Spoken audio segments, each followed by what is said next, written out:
welcome to the channel Economics Learners Point. Today we will talk about the income elasticity of demand, which is equally important as price elasticity and cross elasticity of demand. So let's start with income elasticity of demand. As the name suggests, income elasticity of demand, आपको ये तो समझ में आ गया होगा कि यहाँ पे जो इलास्टिसिटी ऑफ डिमांड या जो हमारी डिमांड है वो इनकम से अफेक्टेड होगी या उस पर इनकम का इफेक्ट देखा जाएगा. So now let's see what's the definition is. Income elasticity of demand measures the degree of responsiveness of the quantity demanded of a commodity to a change in income of the consumer. मतलब कि income elasticity of demand क्या करती है, जब हमारी income में कोई change आता है उससे हमारी क्वांटिटी डिमांडेड पे क्या चेंज आता है उस वो और हमारी जो उसकी डिग्री क्या है, मतलब कि उसकी रिस्पॉन्सिवनेस का लेवल क्या है उसको मेजर करती है. इसको हम डिनोट करेंगे ई वाई से हम इनकम डिनोट करते हैं, आपको पता ही है, और ई से हमारा इलास्टिसिटी. तो E Y equals to income elasticity of demand. So now let's have a look at the formula. E Y percentage change in Q D quantity demanded divided by percentage change in price income percentage change in income. तो formula almost same है price elasticity से, लेकिन बस थोड़ा सा change है. वहाँ पे जहाँ पे हमारे पास प्राइस था वहाँ पे हमारे पास इनकम है. वहाँ पे हम डिमांड को कंपेयर कर रहे थे प्राइस से, यहाँ पे हम डिमांड को कंपेयर करेंगे इनकम से.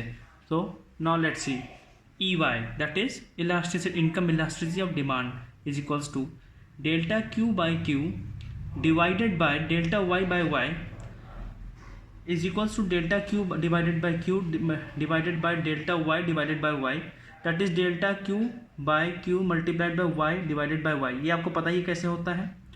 10 सिग्मा y नहीं, E Y is equals to delta Q by delta Y multiplied by Y by Q. That is ये हमारा इनकम इलास्टिसिटी ऑफ डिमांड का फाइनल फॉर्मूला हो गया. So now let's see types of income elasticity of demand. अब हम ये देखते हैं कि इनकम इलास्टिसिटी ऑफ डिमांड के कितने टाइप होते हैं. तो हम पहले देखेंगे पॉजिटिव इनकम इलास्टिसिटी. अब पॉजिटिव इनकम इलास्टिसिटी क्या होती है? ये होती है नॉर्मल गुड्स के केस में. Normal goods case when Q D increases with an increase in income and Q D decreases with a decrease in income. अब मान लीजिए कोई गुड्स है, नॉर्मल गुड्स तो आप जानते हो क्या होते हैं. अब मान लीजिए हमारी इनकम बढ़ती है तो हम उसका कंजम्पशन बढ़ा देते हैं, तो Q D increases with an increase in income. और मान लीजिए हमारी इनकम कम हो जाती है तो हम उनका कंजम्पशन कम कर देते हैं, that is Q D decreases with a decrease in income.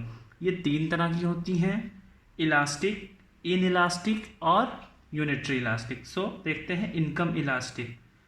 When percentage change in quantity demanded is more than percentage change in income.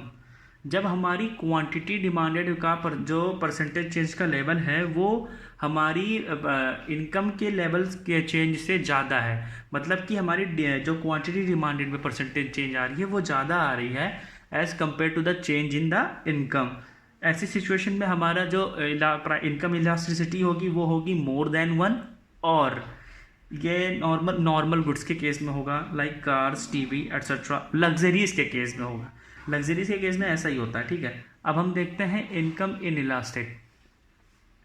Income in elastic अब इनकम इन इलास्टिक आप जानते हैं इन इलास्टिक डिमांड क्या होती है. तो income in elastic क्या होती है? इनकम इन इलास्टिक डिमांड में क्या होता है? Percentage change in quantity demanded is less than the percentage change in income.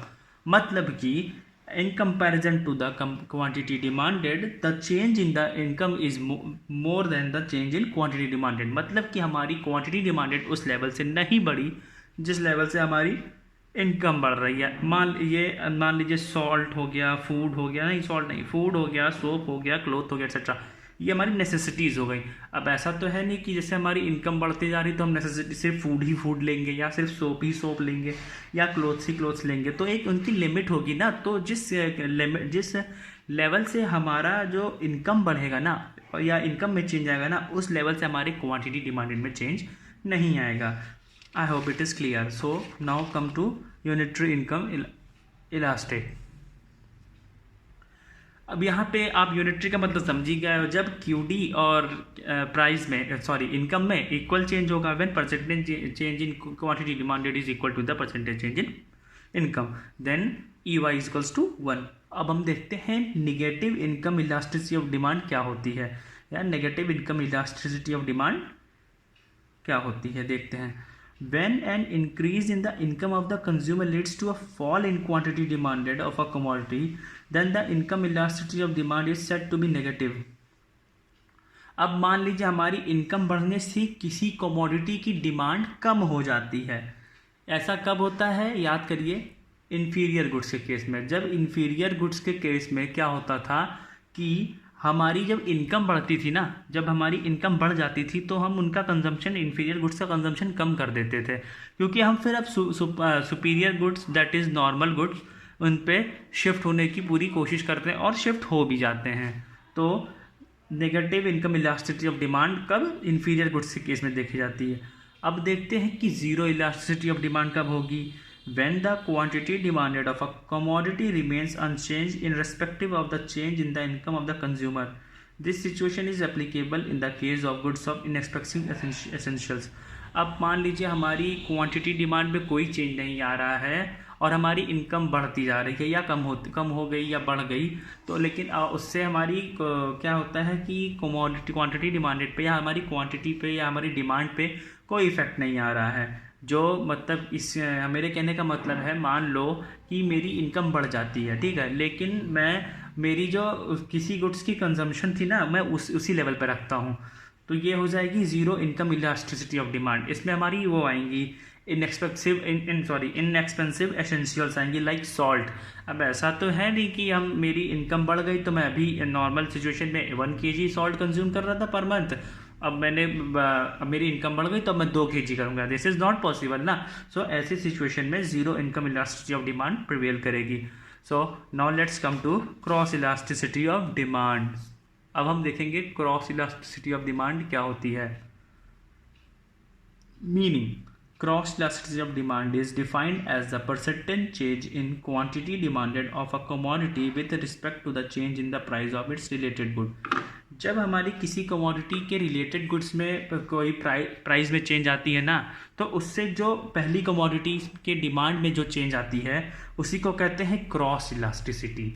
Cross elasticity में हम 2 गुड्स के बारे में स्टडी करेंगे. एक गुड्स की क्वांटिटी होगी और दूसरे गुड्स की प्राइस होगी. तो cross elasticity of demand is defined as the percentage change in quantity demanded of a commodity with respect to the change in the price of its related commodity. ठीक है, अब हम देखते हैं कि इसमें 2 तरह की कमोडिटीज़ हो सकती हैं, या तो कॉम्प्लीमेंट्री गुड्स होंगी या तो सब्सटीट्यूट गुड्स होंगी.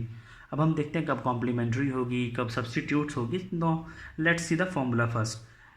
अब हमारे पास यहाँ पे दो कमोडिटीज़ होंगी, एक्स एंड वाई मान लो, ए एंड बी मान लो, सी एंड डी मान लो, whatever you want to assume you can assume. So 2 commodities X and Y. हमने यहाँ पे एक्स एंड वाई लिया. You know X and Y is very common. Taking X and Y commodity as a cross elastic commodity और two complementary और two substitute good is very common thing. So let's टी EXY, that is cross elasticity of x and y. Percentage change in the quantity demanded of x divided by percentage change in the price of commodity y. अब आपने देखा कि हम कैसे comparison कर रहे हैं कि y की प्राइस में चेंज आने से हम x की डिमांड में क्या चेंज आ रहा है ये देख रहे हैं. तो percentage change in the quantity demanded of x divided by percentage change in the price of commodity y. अब EXY, that is elasticity of XY, change in quantity demanded of x divided by quantity of x divided by price of y, change in price of y divided by price of y is equals to change in quantity demanded of x divided by quantity of x divided by change in price of y divided by price of y is equals to change in quantity demanded of x divided by quantity demanded of x multiplied by price of y and change in price of y.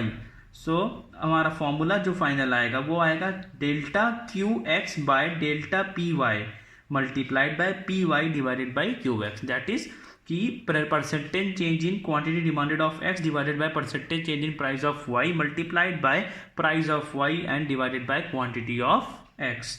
अब हम देखते हैं कि यहाँ पे हमने क्या क्या एट्रीब्यूट्स लिए हैं, थोड़ा सा इससे क्लियर हो जाता है. आइए देखते हैं. P से प्राइस हो गया, Y से हमारी कमोडिटी Y हो गई, X से कमोडिटी X हो गई, Q क्वांटिटी हो गई, QX क्वांटिटी ऑफ X हो गई और PY प्राइस ऑफ Y हो गया.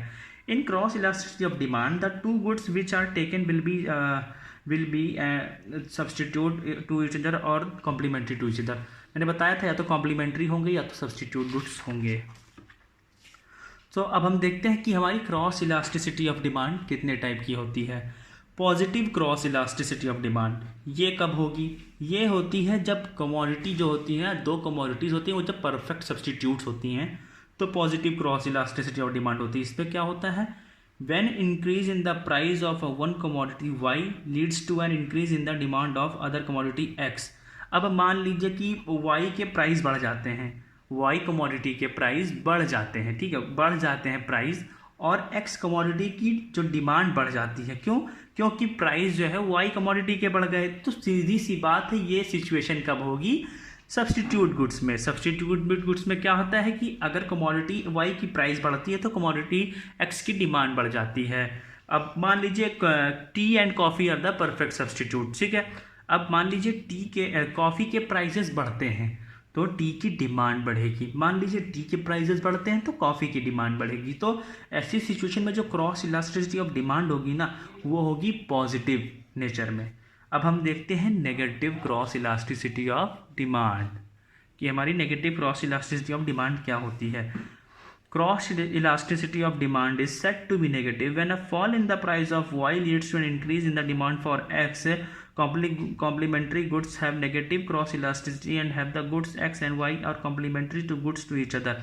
देखिए इसमें क्या होता है कि जब मान लीजिए Y गुड्स की प्राइस बढ़ती है और Y की प्राइस कम होती है तो X की डिमांड बढ़ जाती है. तो इसका कब होता था? कॉम्प्लीमेंट्री गुड्स में, कि एक कमोडिटी का प्राइस कम हुआ तो उससे जो उसकी जो कॉम्प्लीमेंट्री गुड है उसकी डिमांड बढ़ जाती थी. अब मान लीजिए बटर सस्ता हो जाता है, bread and butter are the best example for complementary goods. तो मान लीजिए बटर का प्राइस कम हो जाता है तो बटर की डिमांड तो बढ़ेगी, लेकिन उसके साथ ही साथ ब्रेड की डिमांड भी बढ़ जाएगी. तो ये होगा negative cross elasticity of demand. अब लास्ट टॉपिक है zero cross elasticity of demand, की cross elasticity of demand zero कब होगी? When the change in the price of one commodity Y does not affect the demand for another commodity X, in such cases the goods are not related to each other and cross elasticity of demand is said to be zero.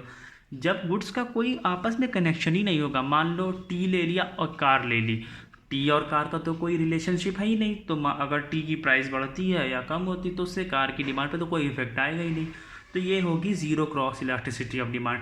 Zero cross elasticity of demand कब होगी? जब दो goods एक दूसरे से किसी भी तरीके से रिलेटेड नहीं होंगे. Negative cross elasticity of demand कब होगी? जब वो कॉम्प्लीमेंट्री गुड्स होंगे. Positive cross elasticity of demand कब होगी? जब वो परफेक्ट सब्सटीट्यूट या सब्सटीट्यूट गुड्स होंगे. तो अब इसी के साथ हमारा इलास्टिसिटी ऑफ डिमांड ख़त्म होता है. जल्द ही मिलेंगे एक नए टॉपिक के साथ. Until then, this is Vishal signing off.